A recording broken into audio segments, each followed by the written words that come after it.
So Jean, tell us a little bit about Jukin, and particularly the kind of the formats that you produce. Yeah, so we're a global media company and we're powered by user-generated entertainment. So we're out discovering and acquiring the greatest user-generated content out there, the most engaging content. And what we've been able to do is verticalize all of that content and create our owned and operated brands. So brands like People Are Awesome, Fail Army and The Pet Collective.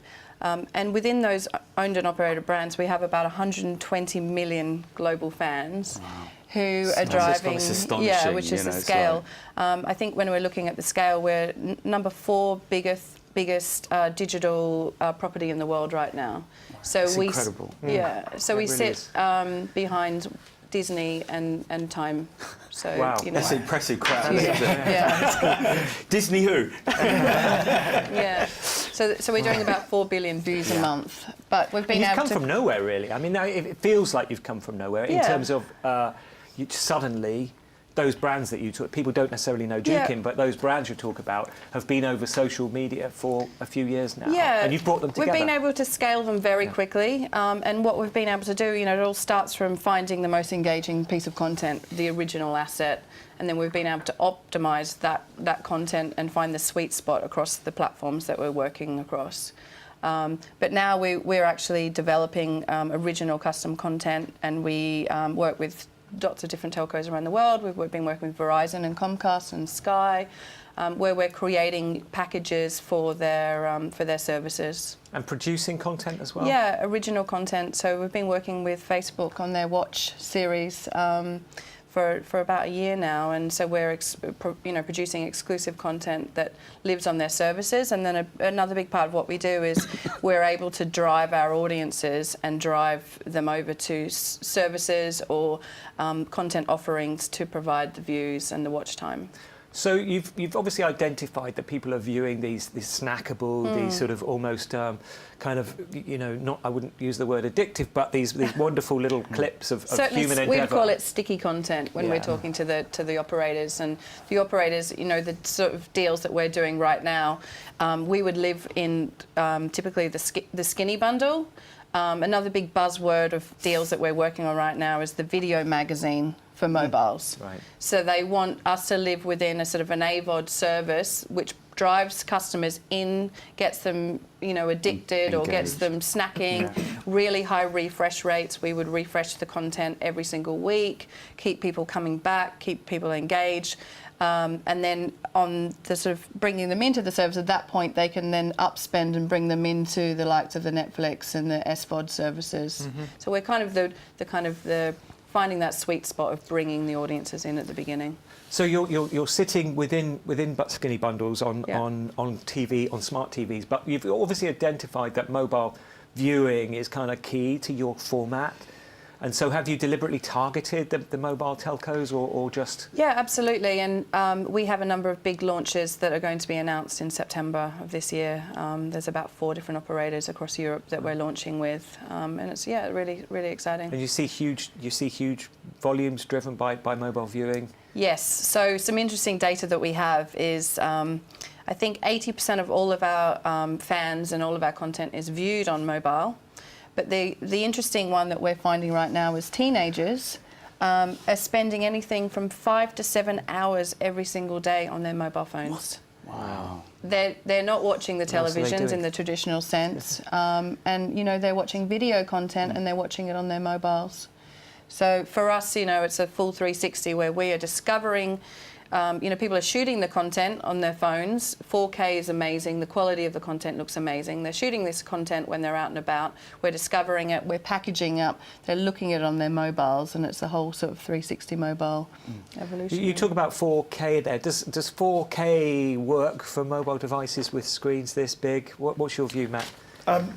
No is the answer. I mean, you can't tell. Not only that, I guess there's a commercial side to it.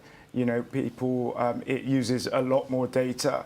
The one thing that we're really interested in at BT Sport is high dynamic range. that makes a huge difference. We did a trial in terms of picture quality. Yes, on picture quality. Yeah. So you know, you're nearly seeing what your eye can see. And we did a demo of it, and Paolo came, and I think a lot of people were sceptical of how much people were saying it was great, because you go, it can't be that great, and actually, you know, it is. People, if they've not been to a game, say a Man United game, they will have never seen them play in that colour, because Reds are particularly lost in the production. So HD with HDR is the optimal viewing, small screen viewing experience. Can that viewing experience get any better on mobile than it currently feels? I mean, of course, apart from a sort of a better quality of coverage and capacity from the networks and ability to deliver a very elegant streaming experience, but can the quality of the picture get any better on mobile devices? I just want to kind of follow up to what Matt was saying there. I think the challenge with 4K essentially, Mark, and Matt, please correct me if I'm wrong, a 4K stream, live sports, you're looking at 40 megabits per second. Yeah, about. Give or take, it could be more. Yeah. So you try and deliver that over a mobile network, you know, you're going to fall with loads of problems. But when you start talking about what Matt is talking about there, the HD, HDR, so BT through EE and BT Sport, they've conducted the trial at Wembley, and they also did a commercial test as well out on the road, which I was fortunate to use as well. And what was it, give or take 10 megabits per second, give or take? We did a very high frame rate, so it pushed it up, but pretty much it's the same as watching HD, but you get, you know, that enhancement is phenomenal. And I have to say, the quality of the experience while I was out and about using the network was top notch. Of course, the network wasn't loaded at the time. There were a very small number of users using it, and that's always a problem of trying to deliver video at scale, whether it's into the home via IP or whether it's out and about over IP. On that loaded network, it's going to be extremely tough to deliver. I would say so, yeah. So actually, Matt, you're quite unusual, because BT is you know, obviously you have EE, which is a mobile network, BT, which has the fixed network. You've got, and you're also a sports rights kind of. You've purchased the sports rights to some leading, so you're a broadcaster as well. Kind of unique in global terms, and I think that places a lot of challenges on you to deliver many things, not least a quality of experience. So how do you, talking about the challenges of things like, you know, 4K and people's expectations of fantastic broadcast experiences, you know, how much of a challenge is it for you to keep that, maintain that quality of experience and of service for the viewers? I think you know, we've got to, number one, you know, it has to look good. You know, and we talk about the interactive and fan engagement, but number one, you know, we have to make sure that it looks good. And yes, you know, as I said, that's over 50,000 concurrent views, concurrent streams. You know, we've got 18,000 cell sites.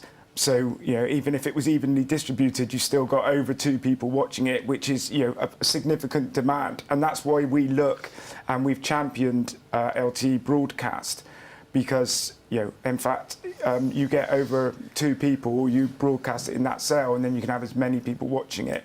So for distribution, that's it. We've got some challenges ensuring as a globally, ensuring that and we get the handset support. But that's why we've... Has that been solved now? Because I know that's been a barrier in utilising that technology for some time. Has that issue around the handset? There's still more to come. We still need to get more of the handset manufacturers. But now, you know, we co-founded the LTE Broadcast Alliance with Telstra, Verizon and KT. And, you know, we pulled in, people came to us to say, you know, we really want to champion this. It wasn't just, you know, vendors. To start with, we said we just want mobile operators because we don't want it to be, you know, a sales shop or a pitch.